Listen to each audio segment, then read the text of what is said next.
our political analyst and professor at Curtin University, Joe Siracusa. Good morning, Joe.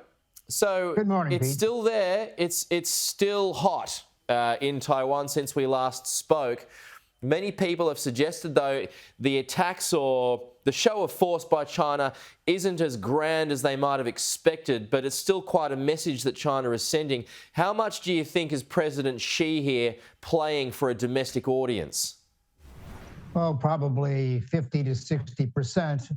But by the same token, the PLA, or the military, are doing exactly what they've been trained to do, is to put as much pressure on Taiwan and Taiwan's neighbors. I mean, that's a demonstration not only for Taiwan, Pete, but for the people, the nations around Taiwan that might like to help them one day. So it's really telling them to back off. Like us, that's right. As a result of Pelosi's trip, and of course, Pelosi is an endorsement why 82-year-old people have to resit their license. She didn't have a right to go there, like a chicken crossing the road. And the president didn't have the guts to lean on her. He should have, as a matter of fact. But look, every time a nation does something, that's one less thing they can do the next time. So what the Chinese are doing, they're up in the ante. They have a lot of military power in their neck of the woods, and they're not afraid to demonstrate it. And what's interesting is I saw a poll the other day, and 90% of the people in Taiwan want the status quo. They're not in a mood to fight anybody. So here the United States is taking the lead, and Australia right behind the United States, telling the Chinese where to get on and off the bus. And so, and then of course the Chinese now are giving the Americans what I call the Australian treatment. They're not talking to them on a number of issues. And of course, as soon as Australia cranks up its next defense review with Houston and Smith, it's going to be anti-Chinese. We've gone from protecting or defending Taiwan in terms of human rights to the Chinese are coming. So I think everybody just ought to tamp this down a little bit and have a rethink. And of course, while all this is going on, the United States has killed the number 2 guy in Al Qaeda with a drone in Kabul after on the morrow of the trip that Pelosi was taking. So we proved once again that we don't have to send 20,000 people to do what a drone can do. Yeah. So I'd like to say, Pete, I said once on your show that President Biden was probably leaving his successor a war, and maybe with Russia, because it's going to be drawn out, and there's all kinds of chances here for misunderstanding.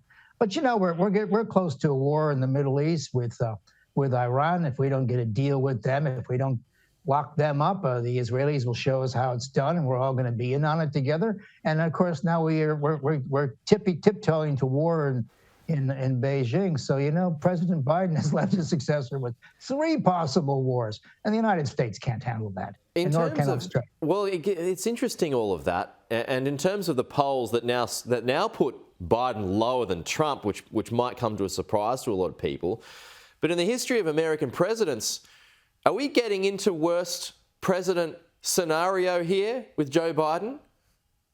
Oh, I think Biden will probably be bottom 10 worst presidents of the United States. Look, he only had one shot, and that was they all knew he could probably beat Trump on the day because he can bring out certain kinds of voters. But he hasn't been a very good president.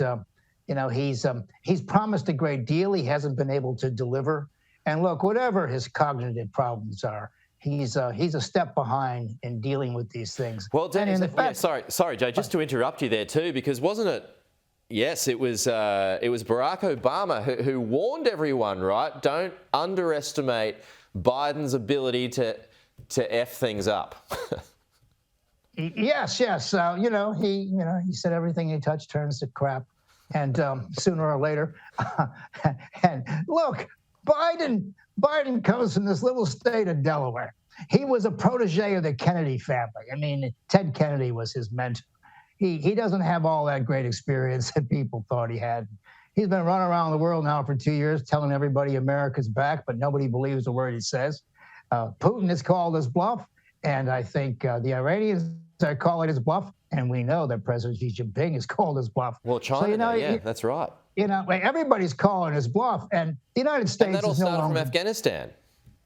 That's exactly correct. It all started from Afghanistan. Look, the American war on terror didn't work out so well. We sort of uncorked a lot of other things, and the terror is low-level violence, and you don't have to send the Marines to defeat it all the time. And now we're sending drones. And Pete, Yeah. this last drone we sent had rotors on it, had blades. It's like a weaponized can opener, for God's sakes. I mean, So even ahead. with that mark, that there was a big mark for him, the leader of Al Qaeda last week. Does that improve him at all in your eyes?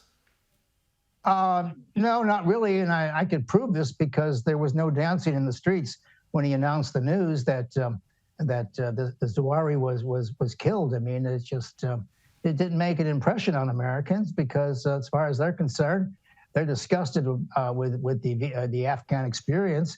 And Pete, we all remember what happened on the evacuation from Kabul. Americans aren't going to let Joe Biden off the hook by killing a 71-year-old successor to Bin Laden. They don't. That's not the compensation for the disaster with which he left the place. So they're not going to give him any high marks here. Now, if the president's getting low scores on his performance, on his foreign policy performance, they'd be lower still. I think this guy is pretty much a disaster. And look, I don't know who's going to replace him.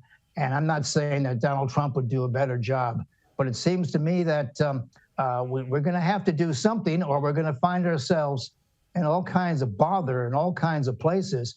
And Australia, the loyal ally, will be with the United States in lockstep. And every time America catches a cold, Australia catches pneumonia. So I think Australia has to be very careful here.